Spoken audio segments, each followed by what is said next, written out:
దీన్ని ప్రజలందరికీ చేరేసే విధంగా మీరు మీ బాధ్యత నెరవేర్చండి. మేము కలిసి పనిచేస్తే ప్రభుత్వం యొక్క పథకాన్ని ప్రజలకు చేరవేయాలంటే అనుసంధానకర్తలుగా వ్యవహరించాల్సింది మీడియా మిత్రులే. ప్రజలకు ప్రభుత్వానికి మధ్యలో వారధిగా నిలబడండి. ఈ సమస్యల పరిష్కార సారథులుగా మారండి. ఈరోజు ఇక్కడ ఈ సచివాలయంలో లోపలికొచ్చే పత్రికా సమావేశాన్ని పెట్టుకోగలుగుతాం. మీరు మంత్రులతోని ముఖ్యమంత్రులతోని కూర్చోగలుగుతారని మీరైతే భావించినరో లేదో కానీ ప్రజాప్రతినిధులుగా మేమే ఈ లోపలికి రాలేక పోలీసులు అడ్డుకుంటే అటునుంచి అటే వెళ్ళిపోయినాం. మరి మీకు ఆ మార్పు కనిపిస్తుందో లేదో నాకు తెలియదు. ఖచ్చితంగా ఆ మార్పును మీరు చూస్తున్నారు. భవిష్యత్తులో ఇక్కడ ఇదే హాల్లో పూర్తి స్థాయిలో మా మంత్రివర్గ సహచరులు, ఉప ముఖ్యమంత్రి గారు, మేము కానీ ప్రభుత్వం వైపు నుంచి అధికారిక కార్యక్రమాలు ఏమైనా చేపట్టినప్పుడు ఇక్కడనే పత్రికా సమావేశాన్ని ఏర్పాటు చేయడానికి ఒక మీడియా కాన్ఫరెన్స్ హాల్ కూడా క్రియేట్ చేయమని చెప్పి మా చీఫ్ సెక్రటరీ గారికి మేము ఆదేశాలు ఇవ్వడం జరిగింది. తొందరలోనే ఇక్కడ మీడియా మందిరం ఉంటుంది. మేము స్వేచ్ఛనిస్తాము. మీరు దాన్ని దుర్వినియోగం చేయకుండా అందరూ సహకరించాల్సిందిగా, ఈ కార్యక్రమాన్ని ప్రజల దగ్గరికి తీసుకెళ్లాల్సిందిగా. మాకు తెలుసు ఢిల్లీలో కూడా నిన్న మీడియా మిత్రులు కలిసి వినతి పత్రం ఇచ్చారు. మీ సమస్యలు కూడా చాలా ఉన్నాయి, చాలా కాలం నుంచి పేరుకపోయినాయి. తొందరలోనే వాటన్నిటి మీద కూడా దృష్టి పెడతాము. ఎవరూ ఆందోళన చెందాల్సిన పని లేదు. ఈ ప్రభుత్వం మీది, మీకోసం పనిచేస్తుంది, ప్రజల కోసం పనిచేస్తుంది. ప్రజలకు పనిచేసే విధంగా మీరు మాకు సహకరించాల్సిందిగా కోరుకుంటున్నాను. అదేవిధంగా నిన్నో మన్నో ప్రజావాణి కార్యక్రమానికి కాడబిడ్డ వచ్చింది, అక్కడ దరఖాస్తు ఇచ్చింది, వీళ్ళు పరిష్కరించలేదు. నేను పరిష్కరిస్తున్నా, 1,00,000 రూపాయలు ఇస్తున్నా అని కేటీఆర్ గారు ఎక్కడో టీవీలో పేపర్లో ఎక్కడో నాకు భలే సంతోషం అనిపించింది. నీ 1,00,000 కోట్లలో 1,00,000 రూపాయలన్నా నీ మొడలు వంచి పేదోళ్ళకు వంచిపించిన. ప్రజావాణి విజయవంతమైనట్టే కదా. ప్రజావాణి ఏంది, అక్కడికి వచ్చిన వాళ్ళ సమస్య పరిష్కరించడానికి, ఆ సమస్యను మేము పరిష్కరించినట్టే కదా. ఆమె అక్కడికి రావడం వల్ల, ఆ సమస్య తెలవడం వల్ల 1,00,000 కోట్లు అక్రమంగా సంపాదించుకున్న దాంట్లో 1,00,000 రూపాయలు అయితే ఒక మహిళకు పంచివ్వగలిగినాం కదా. కాబట్టి మా ప్రజావాణి కార్యక్రమం విజయవంతం అవ్వడం మొదలుపెట్టింది. భవిష్యత్తులో కూడా ఈ కార్యక్రమాన్ని ముందుకు తీసుకెళ్తాం.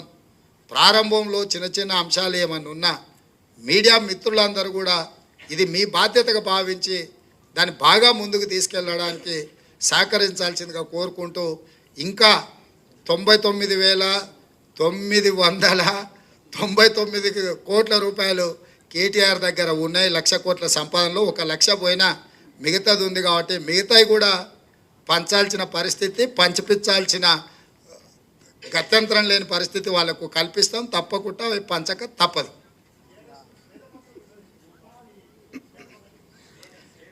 ఇప్పుడు నేనేమంటున్నా అంటే, ఆ రోజు అసెంబ్లీలోనే నేను చెప్పిన, నువ్వు మేనేజ్మెంట్ కోటాలు వచ్చినోడువయ్యా, నీకేం తెలియదు, ఊరికే అరవడం వల్ల ఏం ప్రయోజనం లేదని.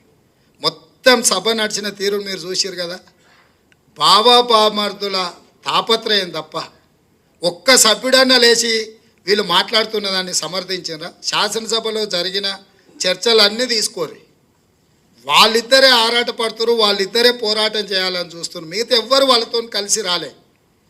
అక్కడ అన్ని గంటలు వాళ్ళకి అవకాశం ఇచ్చినాం చర్చించడానికి. వాళ్ళు ఎంతసేపు అడిగితే అంతసేపు మైక్ ఇచ్చినాం. మా అందరికీ ఎంత తీసుకున్నాం అంతకంటే ఎక్కువ వాళ్ళకి అవకాశం ఇచ్చినాం. సో అక్కడ చెప్పలేంది ఇంటి దగ్గర పోయి ఆయన మాట్లాడుతుండు. వెనకడికి ఎవరో ఇద్దరు దంచుతున్నారట.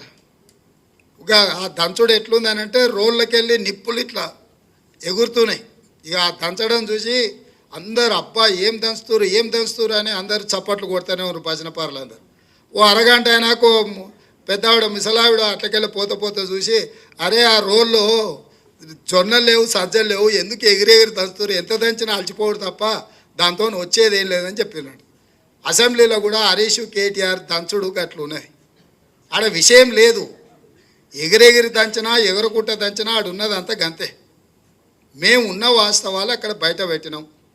మా ఆర్థిక మంత్రి గారు, మా ఉప ముఖ్యమంత్రి గారు వాస్తవాలను అక్కడ టేబుల్ చేసి మీరు ఏమేం చెప్తారో చెప్పండి అని చెప్పి రోజంతా సమయం ఇచ్చినాం.